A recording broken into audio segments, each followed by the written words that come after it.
To the Toyota of Hollywood guest line. Shop hundreds of Toyotas indoors in one of America's largest showrooms, the Toyota of Hollywood on 441 between Hollywood and Sheridan. Malik Rosier joining us there on the guest line as you can catch him on WQAM's post-game coverage. You ain't fooling us, Malik. You ain't in no stadium. Malik, you hear us? I don't think he can hear us. I don't think he can hear us. He's kind of looking at us all.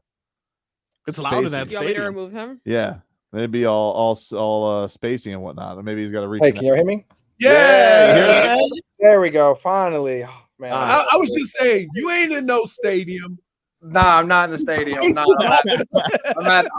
at the house. I'm at the house.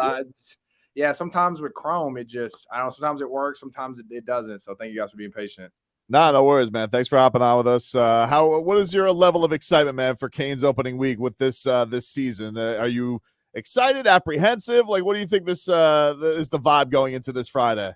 I feel like they have a lot to prove, but they have a lot of talent, and I don't think that for me, this team reminds me a lot of the 2014 team I played on, where up front, offense, defense, receiver, all over, you have guys that have, first round draft pick projections. I remember, being around guys like Eric Flowers, being around guys like, Al-Qadim Muhammad, guys that got drafted high. You're hearing about guys like LT, Javon Cohen, even Zion Nelson hasn't played in here. All these guys have these, high grades. And that's kind of what 2014 reminded me of. A lot of talent.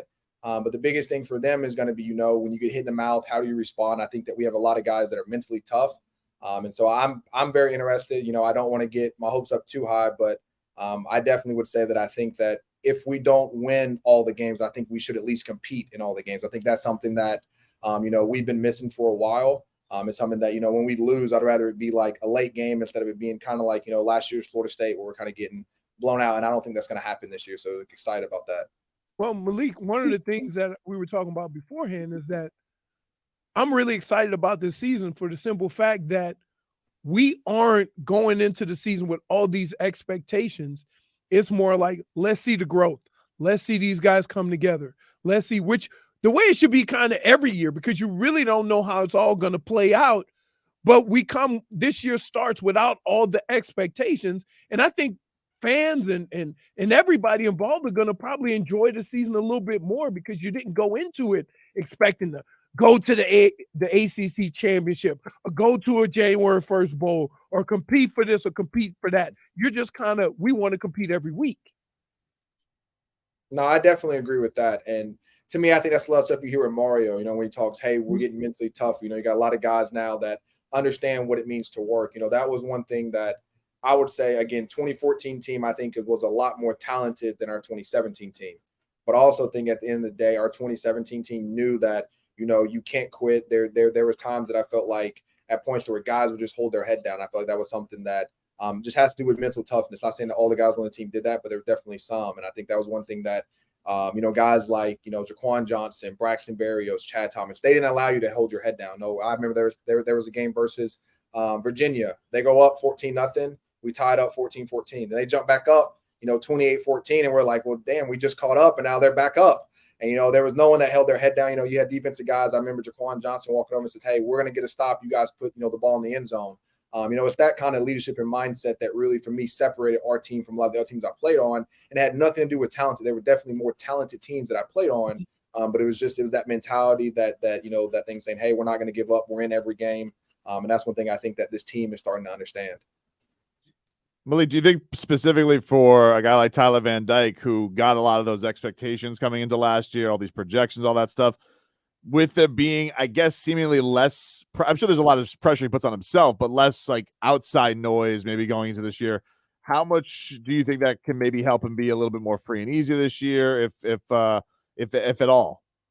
Yeah, I would say Tyler's someone that, definitely isn't dumb. Like, I think that at the end of the day, like, everyone sees their draft projection. When Brad was supposed to be number 1 or number 2 behind Deshaun Watson going back to California, me and him talked about it. But I don't think Tyler let it get to his head. I think some of that other stuff had to do with, the OC and different processing. And I think that the fact that, we have Dawson, he's in the room with him. I've met Dawson multiple times. I don't know people that know Dawson. They love him. That was one thing that I knew about last year. That's the reason why I knew last year's offense would work. I'll give you an example. So Evan Sheriff's backup quarterback for Miami when I was there, his brother was Dawson's quarterback. Not Dawson, was last year's quarterback at UConn. when he had the baby, you know who was the first person that was in the doctor's office? No. It was Lashley. Huh. First person that congratulated him was Coach Lashley. You know, literally came to the doctor and said, "Hey, man, congrats on having your kid." And like when you have a coach that takes time out of his day and isn't, you know, there's 100 things he can do with recruiting and things like that, but he takes time to meet your kid. That lets you know that that's the type of connection that he is, and that's what you're hearing a lot of guys talk about with Dawson. I love who he is as a person. I love the offensive philosophy, but you got to like the guy to kind of like his philosophy. One thing that I give James Coley. James Coley was a very likable person, and I think that's something that these guys are going to rally around Dawson. Just because not only does he have a good philosophy, but he's someone that cares about them, and they're going to play for a guy like that. All right, Malik, here's what I'm curious to know, because I'm not an insider. I just kind of watch it and go to games and watch and hope for the best.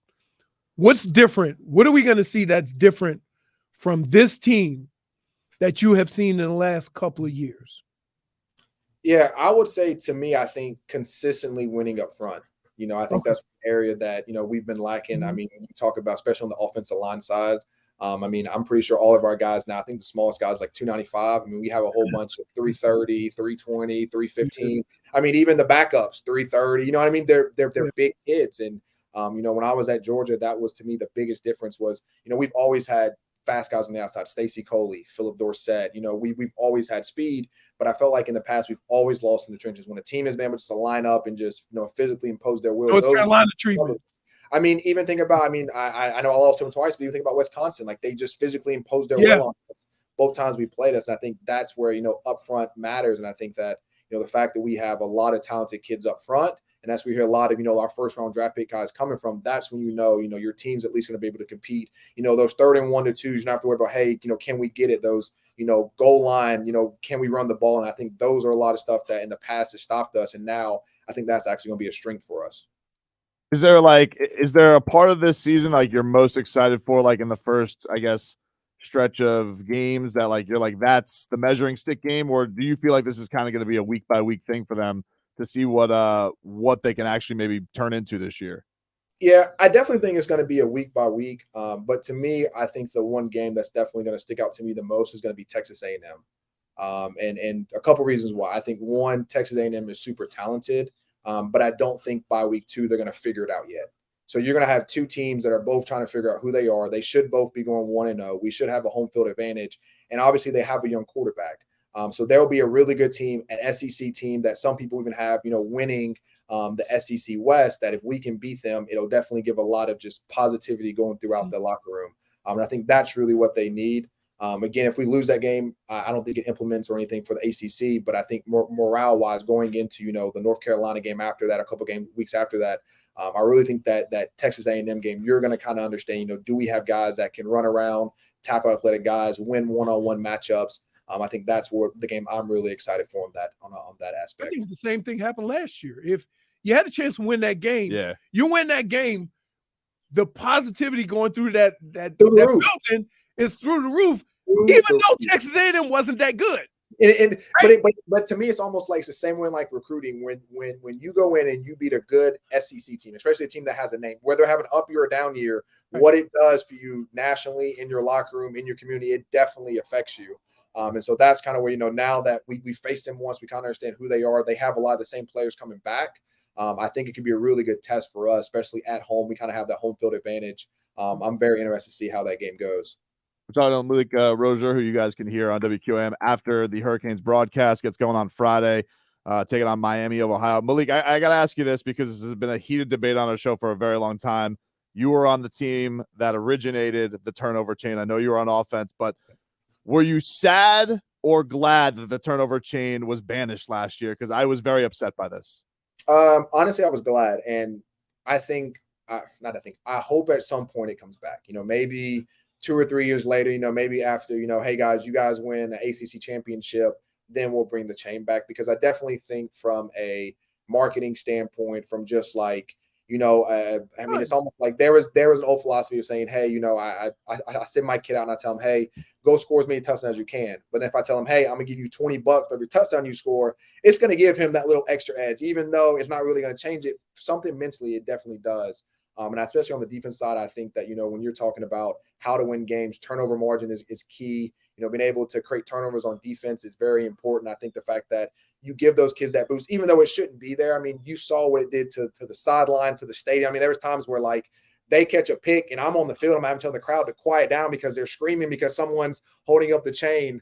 So it was definitely a very, very unique environment. But I get why Mario, banned it. I think there were certain kids that, were more worried about the chain than they were worried about the actual outcome of the game. And I think that's where Mario had to take it away, kind of say, hey, I need guys that care about football. And then the chain and stuff is just extra. And I think he's slowly getting there. But I definitely think I hope at some point it comes back because it was very, very cool to have that. I know the defense definitely loved it. 1 second. Apologize. I'm not going to apologize. He says he wants it back. He says he wants it back. I'm not going to apologize for it. He likes it. He just admitted it. He likes the chain. Here, I told him this. You're not helping your cause when you lose and you bring out a turnover. My point is agreed. And my point has always been though, tradition is tradition. It is. So like no matter what, you run out of smoke, whether you're good or you're bad. We were down versus Virginia. We were down versus Virginia. Jaquan caught the pick 6 and he got the chain, and it really helped us because that was like literally the whole like I literally said, I was like, if you guys can't feel this entire fucking game just swing in our direction, you're losing your mind right now. Like when Daquan Johnson caught that pick, not only did they erupt on when he scored, but they erupted again whenever he put on the chain. It was just like they not only got hit once with the screen, but they got hit twice. And I think that's some of the side that, we got to get back to. But I'll say at the end of the day, like whether we had the chain or not, those guys cared about winning. And I think that's the reason why the chain worked for that team. And I think that's kind of what Mario was trying to get back to is, hey, we got to get back to winning, and then we'll get the bling and all the other BS that comes along with it. Before we get you out of here, Malik, I want to play something for you. So your former head coach, Mark Richt, was once on our show, and he had a strange analogy. I wanted to know if you had ever heard anything like this and what your reaction is to Richt discussing butterflies. It's so good to struggle. It's so good to overcome adversity. Right. It grows you as a human being. It grows you as a leader. And like you say, when it's just like that the butterfly, when it's a caterpillar and it's coming out of the cocoon, it's got to fight its way out. And if it doesn't fight its way out, the wings aren't strong enough to fly. So, you might have somebody want to cut open the cocoon and relieve the pain and, then and not go through the struggle. And all of a sudden you're not strong enough to fly. Very deep. Have you? Yeah. That definitely sounds like a Mark Richt analogy, 100%. Definitely a Mark Richt analogy. I started thinking, when was the last time I walked by a cocoon and said, his little wings are probably too tight? I need to release him. Nah, I think I get where he's coming from. I would say, especially for me, there was times and I was lucky enough to learn from Brad. But there was different situations to where that, going in, especially my senior year, that I kind of knew what was up. And I think that's kind of what he means. You'll see a lot of guys, especially at quarterback, that first year they might struggle, but that second year, once they kind of understand what they're doing, they've, matured more, they definitely should have a better year.